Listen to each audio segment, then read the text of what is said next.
Hey there, YouTube. This is Leo Blaze 20 coming to you again with another Digimon card game deck profile.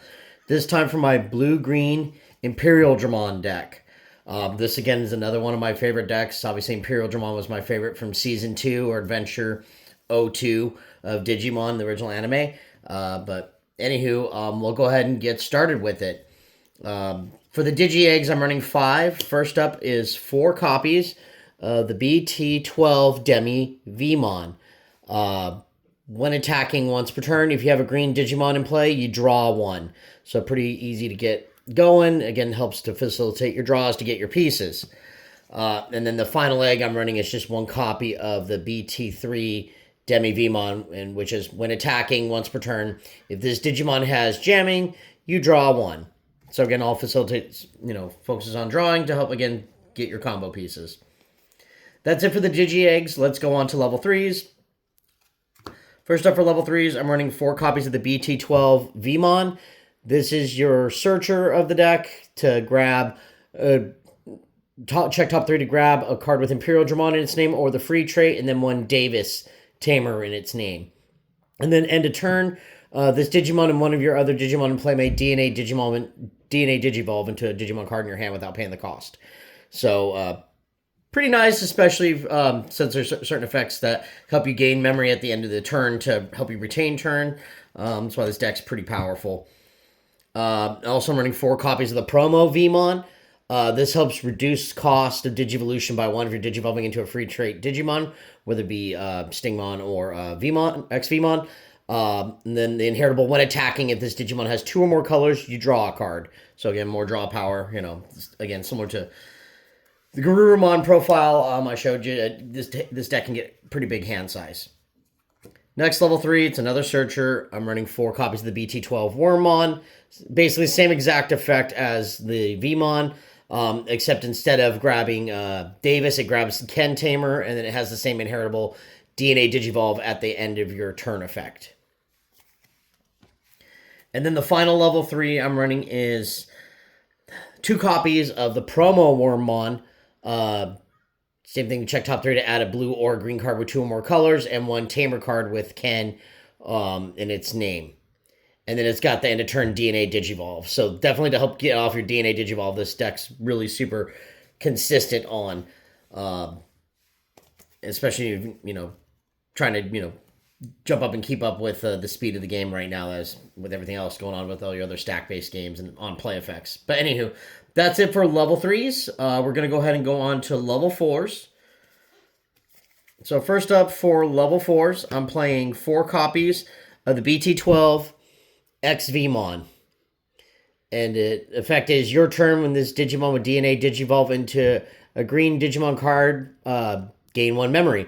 And then the inheritable, this Digimon has Imperialdramon or the free trait, this gains jamming. So this is what you can use to help set up to get jamming. Also, if you're using this when you do the DNA Digivolve at the end of the turn, you end up getting a memory back. And when comboed with the BT12 Stingmon, you end up getting 2 back, and that's how you can retain turn. So pretty awesome card. And then running 1 copy of the EX1 X-Vmon. It's got jamming, so it's good if you're trying to slam in for some early chip damage. And then the inheritable is the same as the BT12 one. Well, it has Imperialdramon in its name or free trait against jamming. So again, 5 targets to give you jamming, which is pretty nice for this deck. And then, speaking of Stingmon, 4 copies of the BT12 Stingmon. Same effect as the BT12 X-Vmon to gain a memory with DNA Digivolve into a blue card. And then while this Digimon has Imperialdramon or free trait, it gains piercing. So it's nice to have that piercing effect and what have you. Just especially if your opponent tries to chump block or what have you. And then finally, because it's limited to 1, but not that it matters, 1 copy of the starter deck Stingmon. Being able to play it out for 1 less cost is its primary effect. And then the when attacking effect is if you have a blue Digimon in play, draw 1. And it is not once per turn on that. So that's why this card got hit. But that doesn't really matter. Again, this deck does so well power-wise. It getting nerfed to 1 is not even that big of a deal because I was running it at 1 before even the ban list, just because this deck has space issues as it is, trying to fit everything. So that's it for level 4s. Let's go on to level 5s. Level 5s, I am running 4 copies of the BT16 Imperialdramon. This card is nutty and can be considered the pseudo-boss monster of the deck.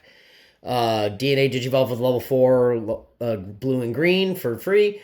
And then it does have Partition, which is if this is just destroyed by an... if it's destroyed or leave the battle area by your effects or battle, you may play one of each of the specified cards. So this, oh man, this definitely helps a lot of DNA decks out. A lot of people argue it's too busted of an effect, but I mean, it is what it is.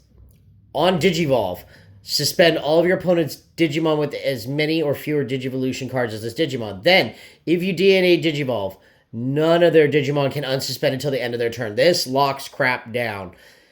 Oh my lord, it's such a powerful effect. And then, when attacking, suspend one of your opponent's unsuspended Digimon.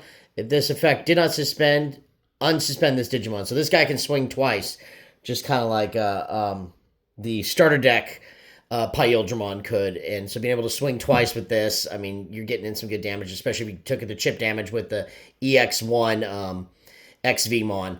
So you're already going to be getting 3 security checks in total with that if you're going that route. But amazing card. Still a pricey card, and luckily it's getting reprinted in the reprint set. Definitely must run it as a 4 of, no less. And then the last 2 level 5s I'm running 2 copies of the starter deck Imperialdramon. When DNA Digivolving, return one of your opponent's Digimon with 6,000 DP or less to the bottom of its owner's deck, so you can get rid of Floodgate rookies and, level 4s as well too. And then once per turn, when attacking, unsuspend. So again, another pretty good something to get into, if you need extra pressure to kill your opponent. So that's it for level 5s. Let's go on to level 6s.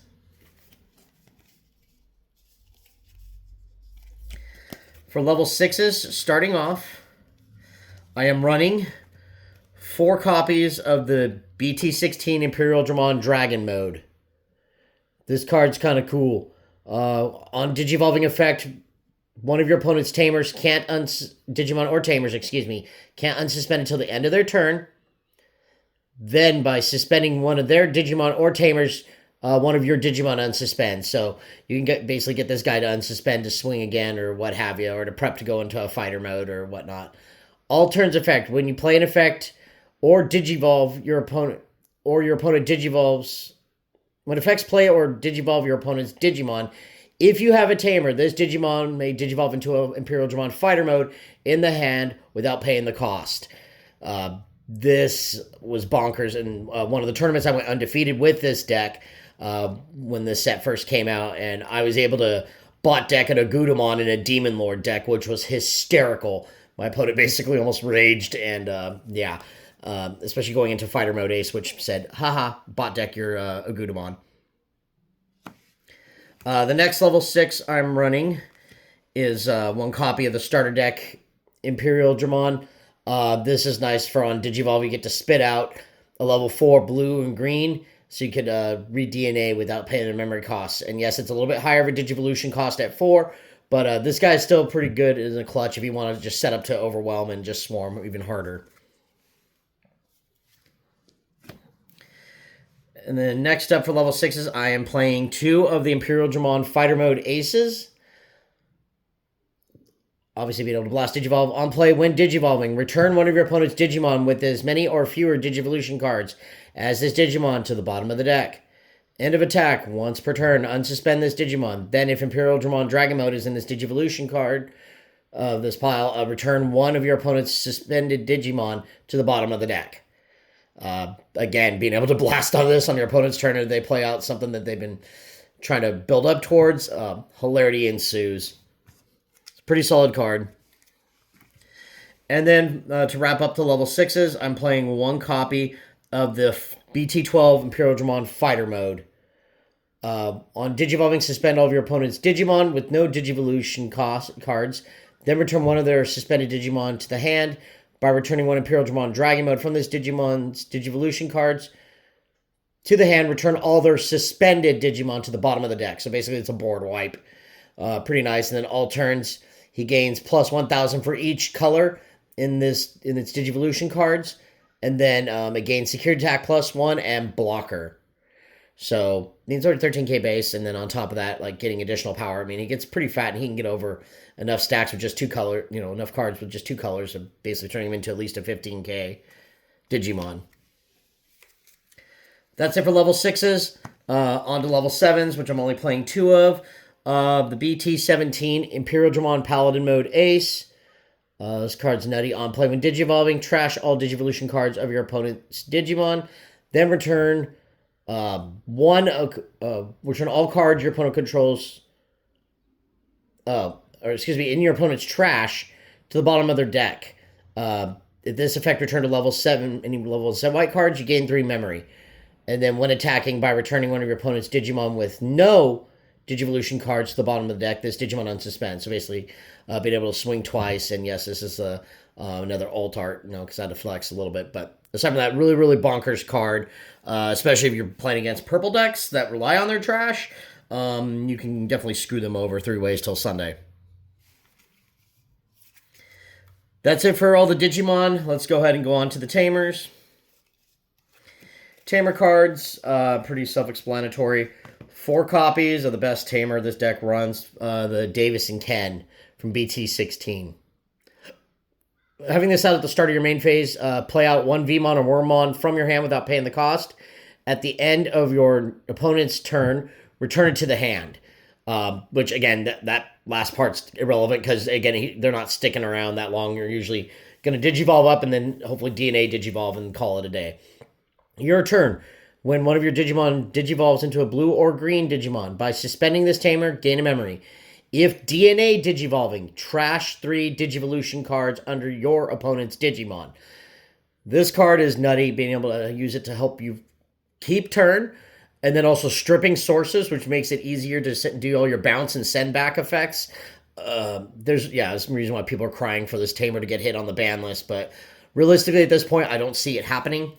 Since, Imperialdramon, it's still a good deck, but again, it's not like in the top tier, but it doesn't matter at this point. It's getting more support in the reprint set. Next up, I'm running 3 copies of the BT3 Davis. This is another Searcher. It's also your Memory Tamer. Build top 3 to add a blue and a green, and then place the rest at the bottom of your deck.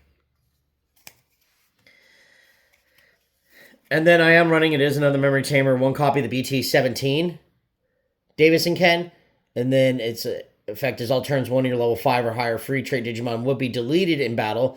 By suspending this Tamer, play 1 level 4 or lower Digimon card from that Digimon's Digivolution cards without paying the cost.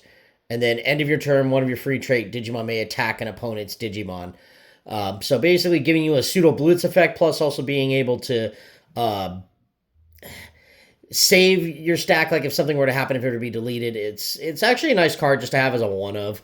So definitely really, really cool. That's it for the Tamers. Going on to my option cards. I'm only playing 3 because, again, deck space is tight. Playing 2 copies of probably the most busted option card in this deck. 2 of Return to the Primogenitor. 1 of your Digimon may Digivolve into a level 5 or higher card with the free trait in the hand with the Digivolution cost reduced by 4. Then you place this card in the battle area. All turns delay effect when one of your Digimon with a free trait would be deleted other than by one of your effects. Delay by Digivolving it into a Digimon card with Imperialdramon in its name without paying the cost, you prevent that deletion. So especially if you have a Imperialdramon and they're about ready to obliterate it, you just say, nope, delay, go into that. And then the security effect, you play a Tamer card with Davis or Ken in its name from your hand or trash, and then you place this card in the battle area. So bonkers to be able to jump up into an Imperialdramon to protect your stack. And then, of course, since it's also partially a green deck, 1 copy of Hidden Potential Discovered. I know a lot of people want this card banned too, but being able to, for the turn, when one of your green Digimon would next Digivolve, suspend one of your Digimon, reduce the cost by 5. Security effect, add this to the hand. This card's still nuttier than all get out, and yeah, it helps you be able to jump up into your higher level cards. That's pretty much it for the deck profile. So I'll go ahead and real quick go over a couple tech cards you can throw in. Some people are choosing, you don't have to, but if you want to mess around with some of your Wormmon ratios, you can also throw in some copies of the BT16 Wormmon. If it's your turn, one of your Digimon may Digivolve into a level 4 card with the Insectoid, basically with the Digivolution cost reduced by 1. So it's kind of similar to the promo Vmon. And then when attacking, suspend one of your opponent's Digimon, which, I mean, that can kind of come in clutch, so it's got its uses. It also Digivolves for 1 over a red or a blue for a cost of 1, or over a Minamon for a cost of 0. But that's also, too, you'd have to run the Minamon egg. Also, you can, what was I going to say? You could also run the BT16 XVmon, which it has raid, so that's kind of cool if you wish. I personally don't like it, but I mean, to each their own. And then other option cards, one that I definitely like that helped me cinch out undefeated at the tournament, Invincible Dragon Insect Fusion, which basically allows you to play out an XVmon or Stingmon, whatever one you're missing, without paying the cost. Then 2 of your Digimon may DNA Digivolve, and they can't be deleted by battle, and it gains blocker, and then security. Play a Vmon or Wormmon from your hand or trash, and then add it to the hand. This card's also coming clutch, so if Return to the Primogenitor ever gets hit, this card's an amazing, and should not be slept on. Also, other option cards to kind of deal with your opponent's board. Megadeth used to be run, but right now it's really not. Suspend 1, then bounce the suspended back to the owner's hand, and then Gigadeath as well, too, could be another option. So just to show a couple different tech options if you wish. But anyway, that's pretty much it for this deck profile, guys. I hope you all enjoyed it. Like, comment, and subscribe. And this is Leo Blaze 20 signing out.